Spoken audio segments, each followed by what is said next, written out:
¿Cómo están? Bienvenidas, bienvenidos al escenario del poder. Comienza Stock disponible por Vía X en el último programa del año 2024, acompañándote mientras revuelve la olla antes de celebrar el año nuevo y acompañándote de la mejor manera con el poder de la historia.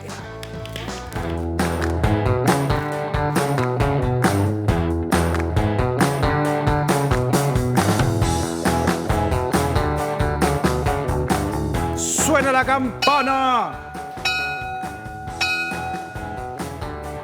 Esa es como esas campanas de un buque en la niebla, ¿no? Así como...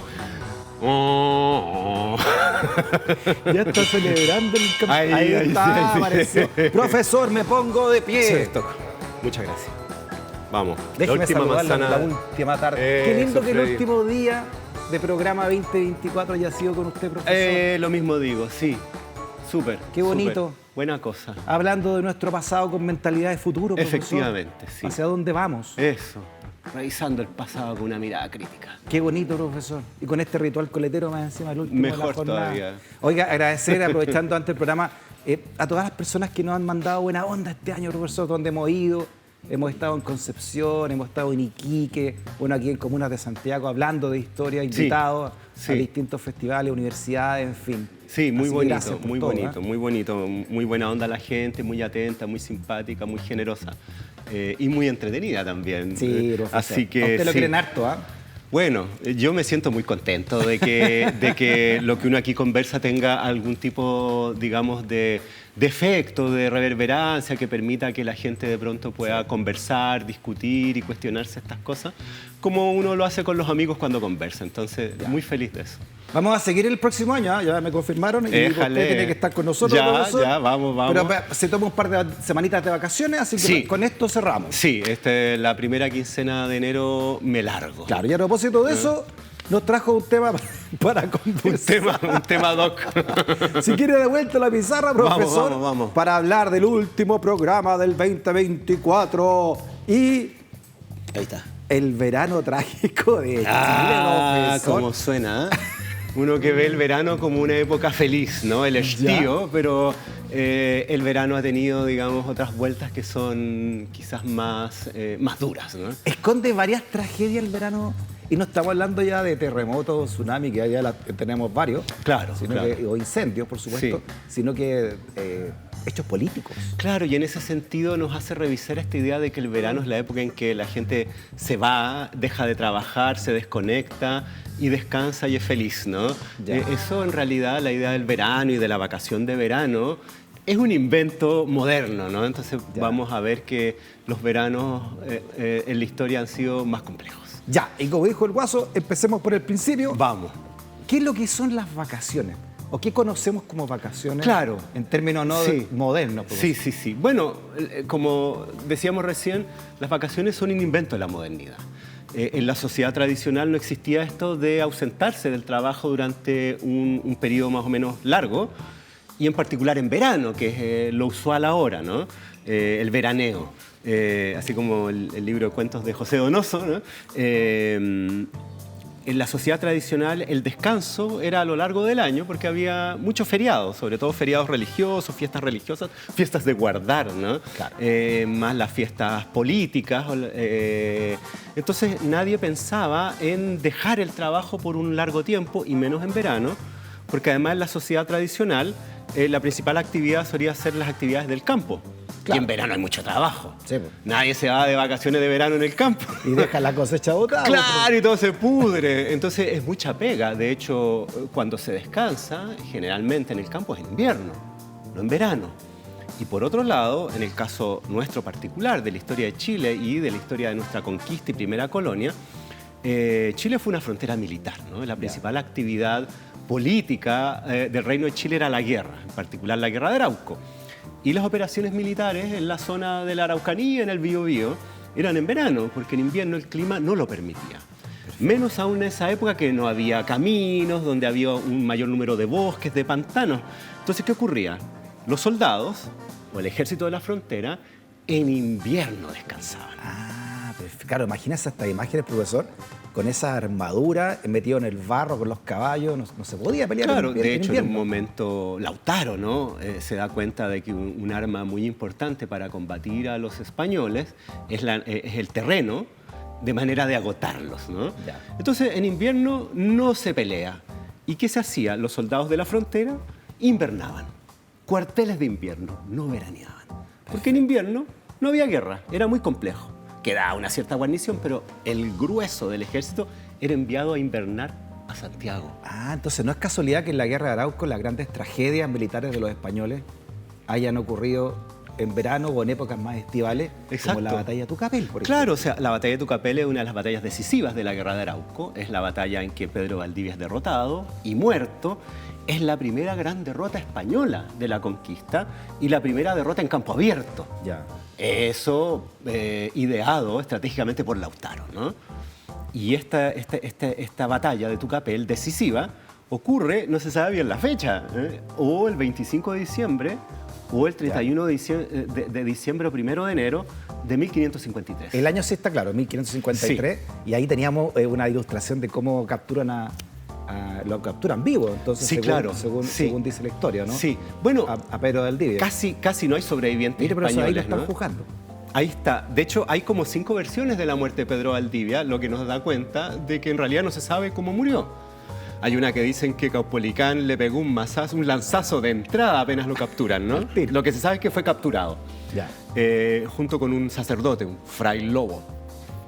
Otra dice de que fue torturado, incluso durante 3 días, que se le arrancaron miembros de sus brazos, ¿no? Los que llamaban lagartos, ¿no? Estas venas, estos músculos, estos tendones, Chuta. y fueron asados y comidos frente a él aún No me con diga. vida. Ese nivel, digamos, de crueldad. Otra dice de que es una leyenda un poco de la conquista, de que habría sido muerto haciéndole tragar oro fundido como símbolo de su avaricia, ¿no? Eso es más de Netflix. De su codicia. Series Claro, clásicas. sí. Pero, Sí. pero de todas formas, como estaba Lautaro, como usted cuenta, se sabía quién era Pedro de Valdivia. Sabían quién era ese prisionero. No, La mayor autoridad Lautaro sabía española cómo derrotarlo, en Chile. ¿no? Usa una táctica distinta, que es un ataque de escuadrones consecutivos de manera de cansar a los españoles. Escoge muy bien el terreno, de manera de que cuando estos escuadrones, digamos, se retiran, se refugian en zonas boscosas, crea escuadrones especiales de lanceros para detener los ataques de la caballería, junto con sujetos que usan boleadoras y Ya. lazos para derribar a los jinetes y otros con macanas para rematarlos en el suelo. Entonces, una Perfecto. serie de tácticas que permitieron la primera derrota española en América de importancia y el fin del mito de la invencibilidad española. Profesor, y que apenas 45 años más o menos después vino el otro desastre, esta vez en Curalaba, ¿no? Exacto. 1598. Y casi la misma fecha. Casi la misma Antes de la fecha. Navidad, Esto es la más o víspera de la Navidad en Curalaba, donde había un fuerte que había sido destruido, y en esa época quien comandaba el Reino de Chile y las fuerzas militares era Martín García Óñez de Loyola, ¿no? El gobernador de Chile. Y él en Curalaba es sorprendido cuando acampa en la zona de Curalaba, y durante la noche, habiendo sido seguido por fuerzas mapuches al mando de Pelantaro, ¿Ya? y también de Anganamón, lo atacan en medio de la noche cuando los españoles están, digamos, desprevenidos. Ahí está el señor Óñez de Loyola. Ahí está Óñez de Loyola. No cachando nada lo que le iba a pasar. No cachando nada lo que le iba a Miraba pasar. para el lado igual, así que me preocupado.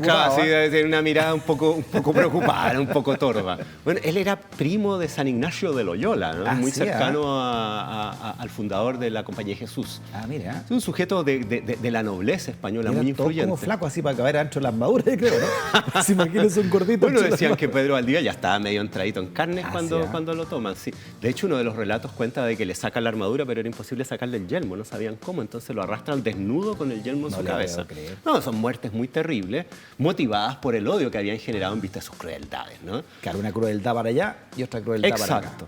Ambos gobernadores son derrotados, son asesinados y son decapitados. Y su cráneo es utilizado como copa. Ya. Estamos hablando de gobernadores, máxima autoridad Exacto. de la corona en Exacto, Chile, en esta exacto. capitanía. Así es. Y en Santiago, ¿qué pasaba mientras estaba este frente entonces militar en el verano? Bueno, es interesante porque la guerra y las principales actividades son en verano, ¿no? O sea, ahí no hay vacaciones. pero cuando es invierno y se viene la tropa a Santiago, a sus cuarteles de invierno, era muy complejo porque la soldadesca era bien indisciplinada. Estaban en condiciones materiales bien precarias, ¿no? Disculpa, ahí viene el término irse a los cuarteles de invierno. Exacto. Entrar al receso. Exacto. Eso no seguir peleando. Eso es un descanso. Y bueno, y estos soldados mal pagados, mal equipados, muchas veces estafados, en cierto modo se tomaban revancha durante la invernada. Era muy común que en el trayecto desde la frontera del Biobío hasta Santiago el campo quedara desolado, porque estos sujetos empezaban a tomar prisioneros entre los indígenas de las encomiendas o de los indios amigos que colaboraban con el ejército hispano-criollo para venderlos como esclavos, ¿no? Claro. Asaltaban a las mujeres, se apoderaban de animales, entonces era muy complejo. Y luego en Santiago la gente tenía que prácticamente encerrarse. O sea, se convertían en delincuentes estos soldados que regresaban a la capital. Bueno, por ejemplo, el gobernador Francisco de Meneses, que gobierna en la década de 1660, ese sujeto venía en las invernadas con su tropa, que es una buena tropa que trae directo de España y que era leal a él, y cuentan las crónicas de que estos soldados se metían en las casas de los habitantes de Santiago para asaltarla y para violentar a las mujeres. Entonces era muy complejo. Es tremendo, profesora. Este es Francisco de Meneses, que hemos hablado harto de Francisco Barrabás de Meneses. le decían. ¿Cómo? Barrabás. Barrabás. No, y un tiene personaje cara, bien mira, siniestro, el sí. que lo pintó le Sí. puso toda la maldad de Se buena. ve torvo, ¿no? Se ve torvo. Hola, torvo. Claro, entonces la vacación era al revés, ¿no? En esa época. Era no veraneo, sino que invernada, y no era salir de Santiago, sino que venirse a Santiago. Claro, tiene lógica porque hay que guardarse ya. Exacto, No se puede, exacto, usted dice que se exacto. puede ir a cosechar, Eso es, no se eso puede ir a es. pelear, ¿no? Nada que hacer. El invierno frío. Sí. Entonces se guardaban. Se ahí. fondeaban. De las enfermedades, de todo. Claro, claro. Ya. Y con las, digamos, zozobras de la población local. Ya, ¿y cómo nos saltamos al siglo ya XIX, profesor? Entrada la República, ¿no? ¿Se mantuvo entonces? ¿Hasta dónde duró esto de invernar? Bueno, esto dura mientras la guerra de Arauco se mantiene en una intensidad bélica más o menos importante. Ya a partir de la segunda mitad del siglo XVII se empiezan a realizar con mayor frecuencia los llamados parlamentos de indios, donde se negocia entre la autoridad hispano-criolla y los mapuches una serie de temas en relación a los vínculos fronterizos, ¿cierto?, entre ambos mundos. Y eso va a apaciguar, en cierto modo, la intensidad de la guerra. Y ahí también se va a terminar con estas invernadas tan terribles, ¿no?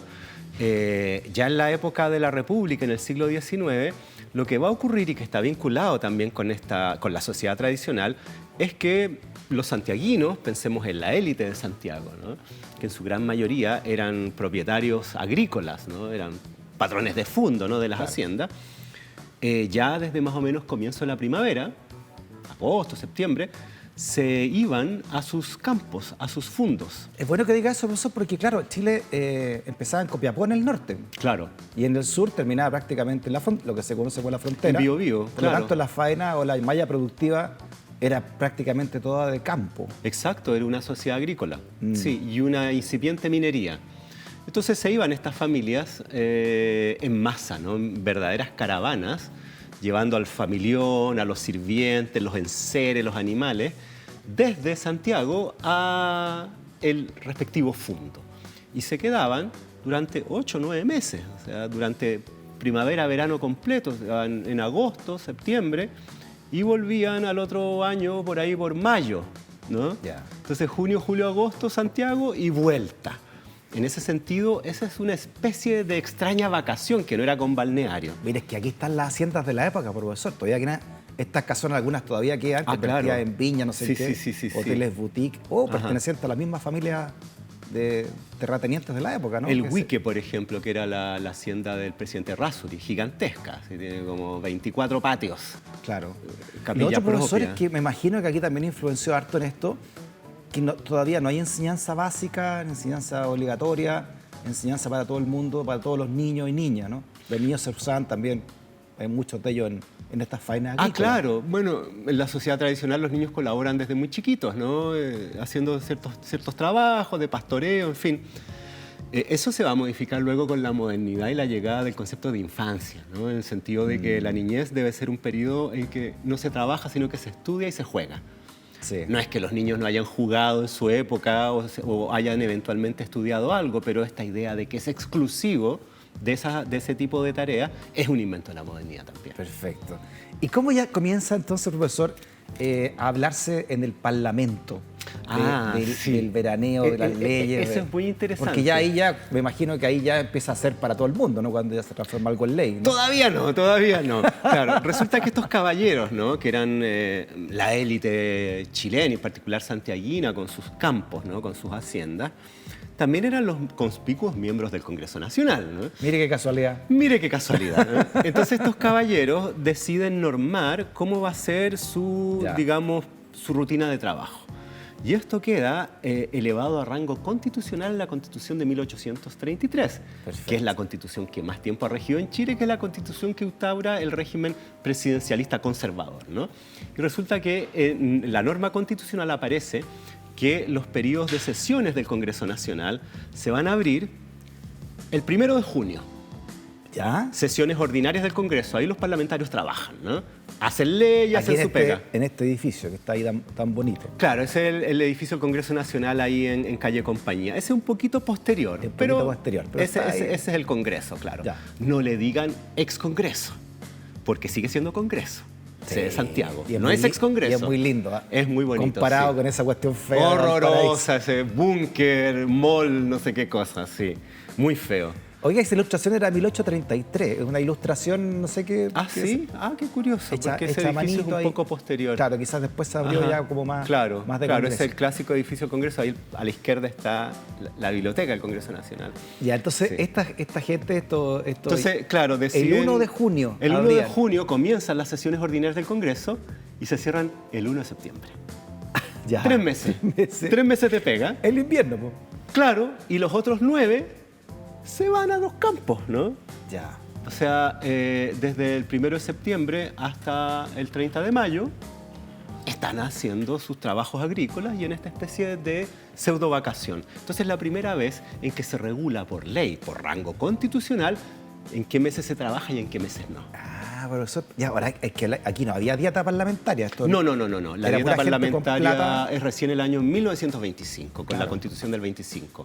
O sea, por eso eran casi todos latifundistas y tenían su empresa en el Exacto, o sea, el dinero terreno agrícola. no salía de una dieta parlamentaria, de un sueldo como parlamentario, sino que el ser miembro del Congreso tenía que ver con la influencia política y los vínculos sociales que evidentemente eso permitía, ¿no? Pero el dinero venía de sus negocios. Por eso es que estaban 3 meses en el Congreso y 9 meses en sus negocios, ¿no? Entonces, esa es una manera de normar vacación. La primera. Y aquí ya, profesor, de la mano de entonces en esta misma época, ya con Portales, ¿no? Con el gobierno conservador, justamente, etcétera, es eso. comienzan ya las primeras tragedias políticas también. Sí. Que se van a repetir en el verano, ¿no? Sí, ahí ocurre un hecho poco conocido, pero que es bien dramático. Resulta que para el año nuevo del año 1831 el 32, ¿no? Ya. En Copiapó, en Atacama, que en esa época era la frontera norte de Chile, no hay que olvidarlo, era zona fronteriza, de ahí venía Bolivia. La ocupación de Antofagasta y Tarapacá es después de la Guerra del Pacífico, o sea, sus 40 años después. Entonces era nuestra frontera. Y una zona que está bastante abandonada. Resulta que en el penal de Juan Fernández, la isla de Juan Fernández, fue un presidio. Un penal que se crea en el siglo XVIII por la monarquía española. Ya. Ahí tenemos, esa ilustración es muy buena. Ahí se ven, abajo de ese cerro que es cónico, como Ya. unos hoyitos, ¿cierto? Unos agujeros. Claro. Esas son cuevas excavadas en la roca viva por prisioneros de la isla Juan Fernández. O sea, los iban a desterrar ahí, los dejaban Los en las arrojaban en la playa y arréglensela. Cabo hablando Juan Fernández, como ir a Marte en esa época, ¿no? Pues se Muy llegaba lejano, por esa eso boleta. se le elige como un presidio, porque era muy lejano y era difícil huir de ahí, que fue una de las respuestas que dio la corona a la crisis, digamos, de la delincuencia en el siglo Ya. XVIII, para que vean que no es nuevo, y que luego durante el siglo XIX la República lo va a continuar alegremente, siendo que a Juan Fernández se enviaron presos a patriotas del periodo de la independencia. Claro. Luego Bernardo Higgins manda preso a los carrerinos, ¿no? Y luego lo que estamos hablando aquí, Prieto y Portales manda preso a sus opositores políticos del bando liberal. Chuta, era como una Capitán Javer, pero pero lejos. Y bastante más siniestra, ¿no? Sí. En condiciones muy precarias. Y aquí, claro, usted dice están los patriotas, los políticos, pero también están los delincuentes más sí, más, son reos más peligrosos. comunes, digamos, los contumaces, ¿no? Los reos más peligrosos, más violentos, también eran enviados a ese lugar Ya. porque quedaban ahí depositados, ¿no? Bueno, resulta que a fines del año 31, en vísperas de la Navidad, se sublevan los presos de la isla Juan Fernández, capitaneados por un preso político, Ya. que era un partidario de Ramón Freire, ¿cierto? El bando derrotado, un tal Capitán Tenorio, ¿no? Don Ese era- Capitán Tenorio. Capitán Tenorio. Oye, profesor, hagámonos un marco más o menos para entender lo que usted nos está contando. Perfecto. Que ¿Cómo describía Claudio Gay la isla de Juan Ah, Fernández? claro, Claudio Gay va a Juan Fernández en sus investigaciones de naturalista, ¿no? Claro. A conocer este lugar tan raro. Y así lo Sí. describe, profesor. A ver, Mire. veamos.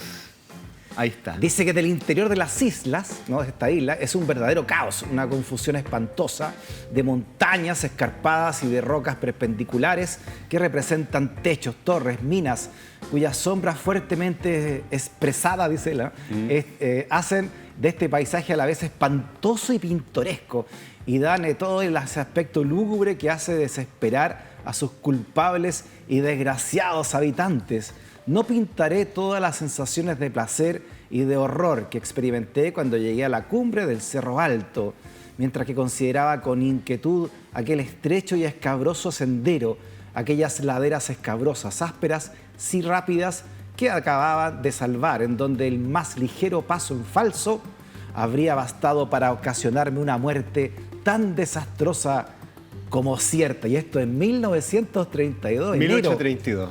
Ahí, Mire, al año 1832. siguiente de estos hechos luctuosos. Ya, y ahí este era el contexto entonces de este señor Tenorio. Estaba ahí detenido. Era un lugar terrible, ¿no? Terrible desde la perspectiva, por supuesto, de estar preso en un lugar tan aislado y en esa época muy inhóspito, ¿no? Llegaba un barco cuando podía, con algunas vituallas y refuerzos. En muchas ocasiones los habitantes, incluso los guardianes, el gobernador de la isla, pasaban hambre. Era una situación muy precaria. Entonces, ¿qué pasa? Los presos se sublevan.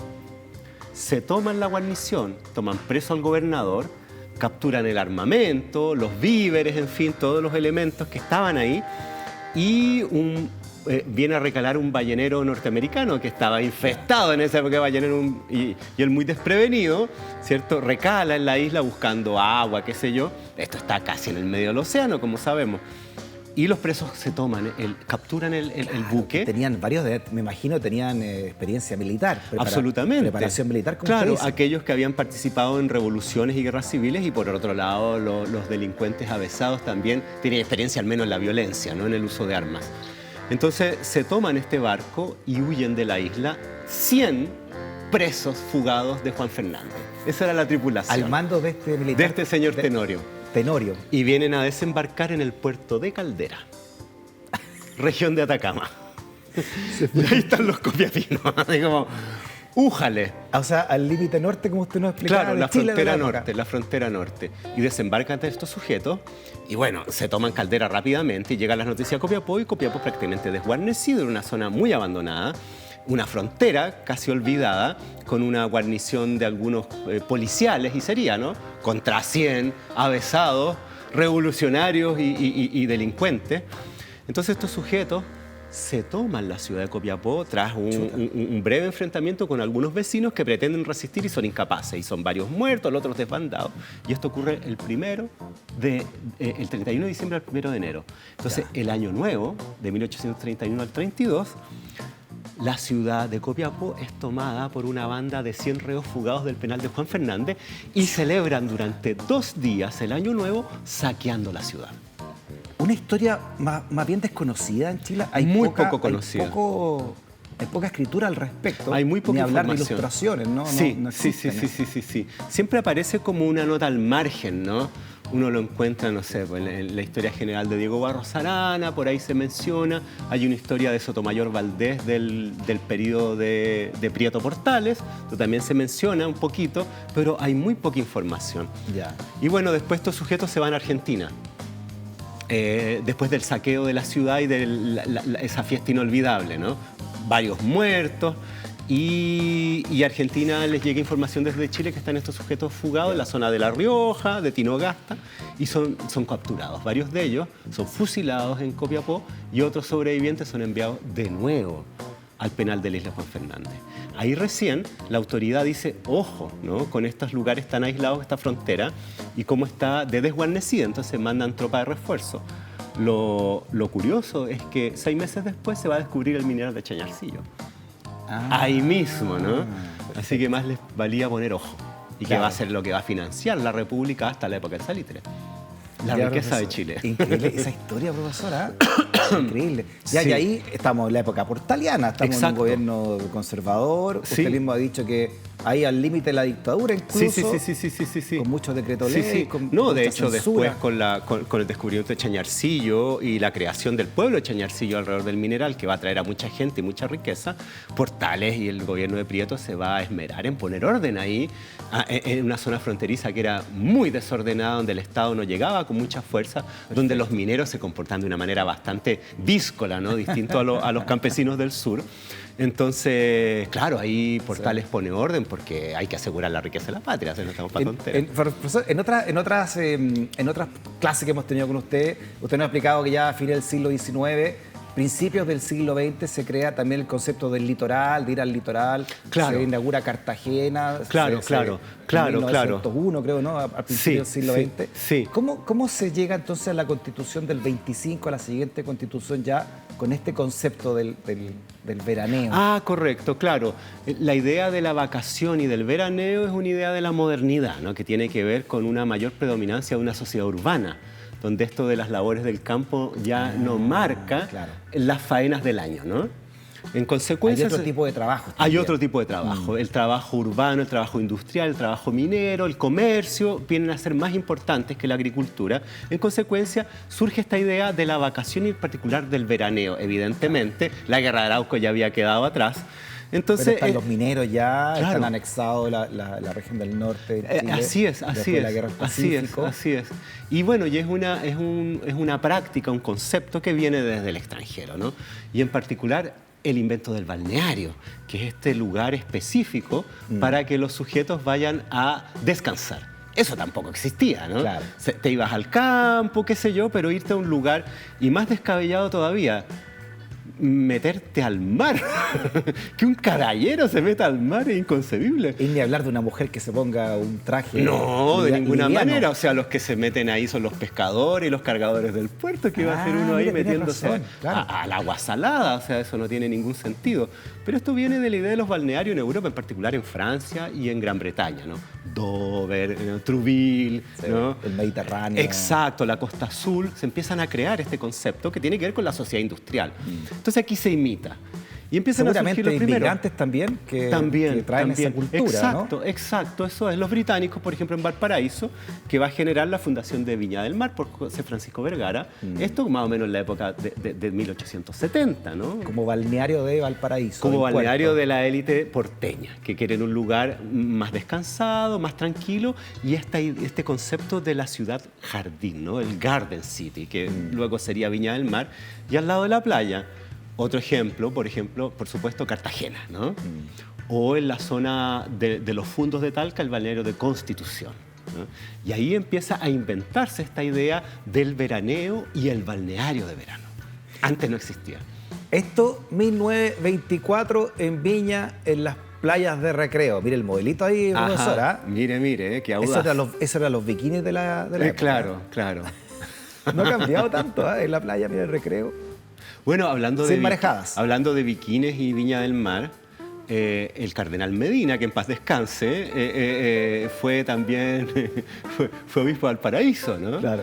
Y en su momento él quiso prohibir el uso de bikinis, ¿no? En las playas de la quinta región bajo pena de excomunión, ¿no? Bueno, no le hicieron mucho caso. Por suerte, claro. Oiga, profesor. Sí. Y aquí ya, entonces la Constitución del 25 trae un concepto, me imagino, distinto. Aquí comienzan a recibir dieta los parlamentarios. Claro, se les paga un sueldo. Me imagino que eso también cambió los días de trabajo, ¿no? Bueno, ya que la verdad que Estado. poco. Claro, la Constitución del 25 también cambia esta norma constitucional de las sesiones ordinarias y extraordinarias, ¿no? Supone que la sesión ordinaria el Congreso trabaja y las extraordinarias solo es para ciertas situaciones de emergencia o si el presidente de la República quiere instalar una moción de ley, entonces dice, ya chiquillos, reúnense porque el presidente quiere hacer esto. Pero el trabajo ordinario del Congreso, donde ellos discuten y presentan leyes, eran solo 3 meses, ¿cierto? Desde el 1 de junio al 1 de septiembre. Bueno, yo diría que en un alarde republicano, la Constitución del 25 modifica, digamos, esta fecha, y en vez de empezar el trabajo el 1 de junio, comienza en el 21 de mayo, una semana. Una semanita antes llegan. Y ya no se acaba el 1 de septiembre. ¿Ya? Sino que se acaba el 18. Harto más, claro, profesor, eso es como más. 3 semanas más. Casi un mes. Y por eso es que queda instalada la costumbre, la tradición, ¿cierto?, de que el día 21 de mayo el presidente de la República hace la cuenta anual del Estado de la Nación. Perfecto. Porque era el inicio de la pega. Entonces el presidente decía, ya chiquillos, en este estamos. Y leía todo lo que había ocurrido el año anterior para que los parlamentarios dijeran, ya, ok, entonces empecemos a trabajar. Y ahí trabajaban duro 4 meses. Mira, esto decía la Constitución del 25, profesor, en el artículo 56. Ajá. Decía que el Congreso abrirá sus sesiones ordinarias el día 21 de mayo, como usted dice, ¿no? Y las cerrará el 18 de septiembre.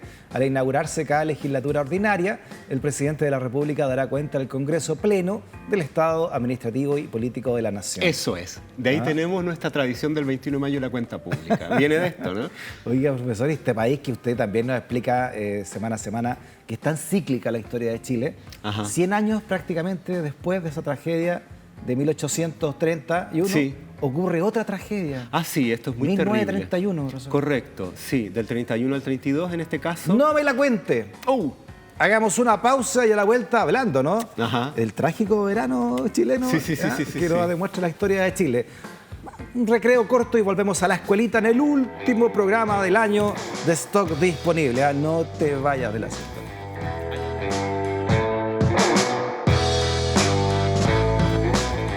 Ya, ahí está el verano, como le pusimos, el verano trágico de Chile. Así nomás, nada de cuestiones. Nada de cosas, al hueso. Esperando las vacaciones. Eso. Hoy hemos saludado ya saben, a José Miguel, a don José gran Miguel, prócer, el que nos indicó que el único camino verdadero es el camino de la independencia, profesor. Complejo camino, pero al final te deja una gratitud. El príncipe de los caminos. Tremenda. Ahí está, el príncipe de los caminos. Ya, profesor. Ya estábamos con la otra tragedia 100 años después de la de Juan Fernández y Copiapó. Diciembre de 1931. Sí, es una época muy compleja en la historia de Chile. Es cuando nos pega el crack de la bolsa en Nueva York y tras la caída de la dictadura de Ibáñez. Durante un año va a haber como 8 gobiernos. Es una época muy compleja, muy caótica y con mucha miseria y mucha tensión social, ¿no? Bueno, un colapso de la economía chilena y mucha cesantía, ¿no? Eso por el colapso de la depresión del 29. Correcto, más la crisis de la industria salitrera que viene a sumarse esto otro. Y dicen que aquí pegó más fuerte que en todo el mundo, según algunos estudios estudiosos de economía. Y dentro de eso, más fuerte en la zona norte y en particular en Atacama, porque por un lado se ve afectada la industria minera, en particular de Atacama, pero además llegan muchos obreros, trabajadores mineros del salitre que han quedado cesantes en la región de Antofagasta y Tarapacá. Perfecto. Y llegan a Atacama, a Copiapó. Entonces esa zona está saturada de miseria e inestabilidad político-social. En ese contexto ha sido elegido presidente Juan Esteban Montero, que es un político radical, del tronco, digamos, más conservador del radicalismo, que va a durar 6 meses como mucho, en un intento como de tratar de ordenar la situación política, porque tenía mucho prestigio de ser un republicano, ¿no? En el sentido de una persona que, digamos, sustentaba la idea de la república frente a todos estos cuartelazos y golpes y cosas. Bueno, en ese contexto, en la zona de Atacama, la izquierda y en particular el Partido Comunista ha agarrado mucha fuerza, ¿no? Mucha fuerza. Y la autoridad de Atacama se entera a través de los carabineros en Copiapó de que hay un plan de un grupo de comunistas de Atacama de tomarse la ciudad, de tomarse el cuartel de carabineros y en particular el regimiento Esmeralda, que tenía sede en Copiapó en esa época. Y ya veníamos de una serie de matanzas en contra de población civil. Sí, no, un año muy complejo. Y piensa tú que, a ver, en agosto-septiembre había sido la sublevación de la Escuadra, que es una cuestión muy, muy grave. Era una época muy inestable, muy inestable. Santa María, San Gregorio, La Coruña, Iquique, no, esas tres matanzas fueron importantes. Sí, entonces es una época muy difícil. Y bueno, llega información al intendente regional, que era un señor Víctor Manuel Igualt, de que había estos planes, ¿no?, de unas células comunistas de hacer esta especie de golpe, ¿no?, de asonada y de tomarse el regimiento para ahí generar, esperaban, una situación de inestabilidad nacional para derrocar el gobierno de Juan Esteban Montero, que tenía muchos enemigos a esas alturas. Bueno, y este intendente toma la terrible decisión de que en lugar de impedir esta intentona, que sería su deber, le dice al capitán de carabineros que le da la información, un capitán Villouta, de que él permanezca haciéndose pasar por cómplice de esta asonada, de que él va a participar de este cuartelazo y que le dé información. Entonces él se sigue reuniendo con estos sujetos y planean tomarse la ciudad la noche de la Navidad, el 24 al 25 de diciembre de 1931. ¿Y qué hace este intendente junto con el gobernador de Vallenar? Permitir que ocurra este intento de toma del regimiento y hacerle una trampa a los comunistas que iban a realizar esta intentona para masacrarlos. Organiza una trampa, eso es, y permite que los acontecimientos se desarrollen hasta que viene esta intentona de tomarse el cuartel cerca de las 4 de la mañana y comienza una balacera que se va a prolongar durante toda la noche.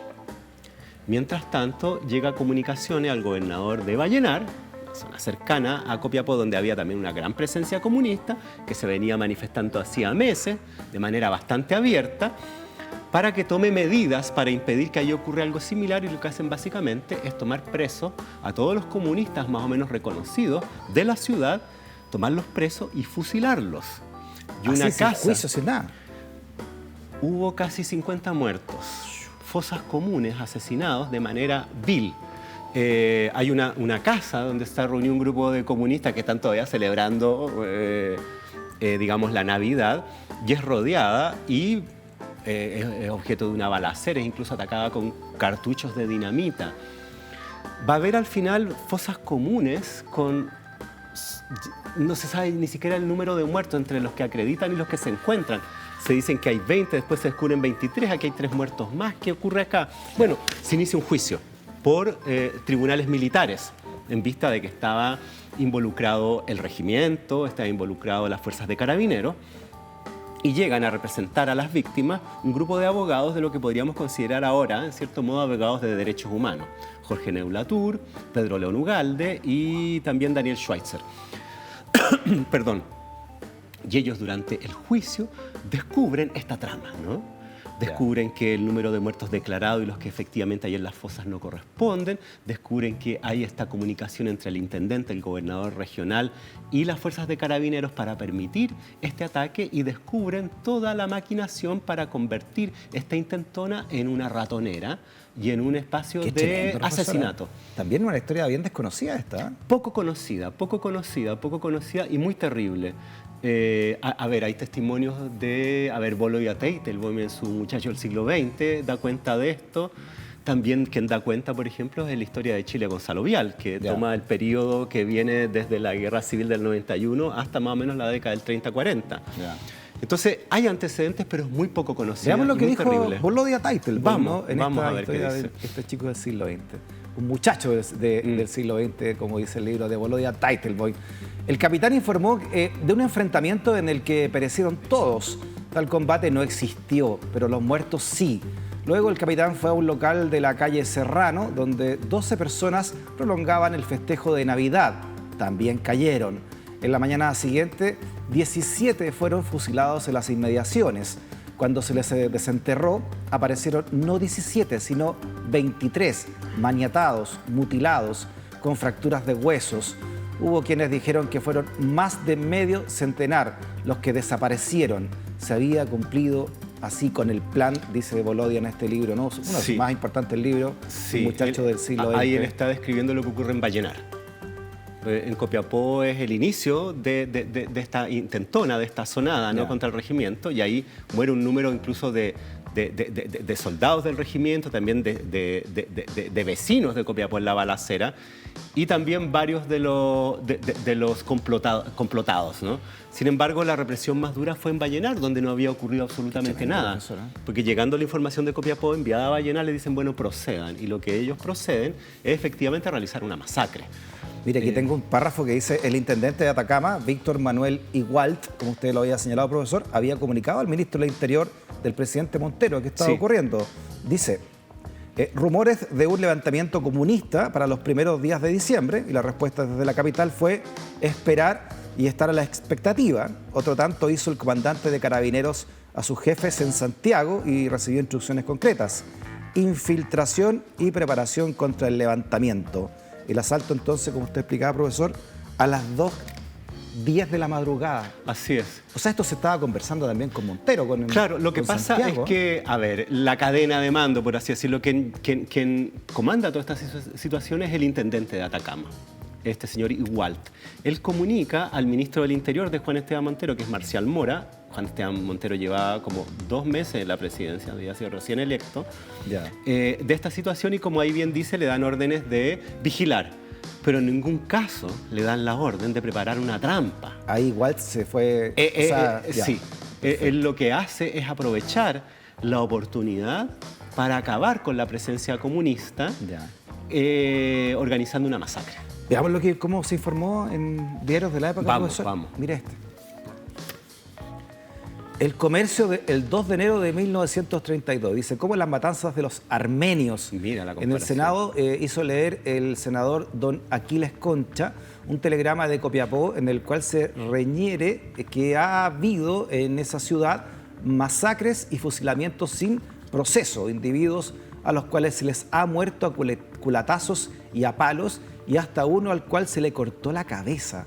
El denuncio no puede ser más grave, y hace ver ese telegrama que Copiapó ha perdido las garantías individuales y que allá se mata en una forma que hace recordar esas tragedias que horrorizaron a la civilización, esas tragedias que nadie olvidará y que se llamarán las matanzas de armenios. Esto entonces fue un proceso, o sea, una tragedia también en Santiago, un escándalo al menos. Además que se inicia el juicio casi inmediatamente, en enero, ¿no? Durante enero y febrero, y como te decía, estos abogados descubren la trama y la denuncian ahí. En consecuencia, los implicados son condenados.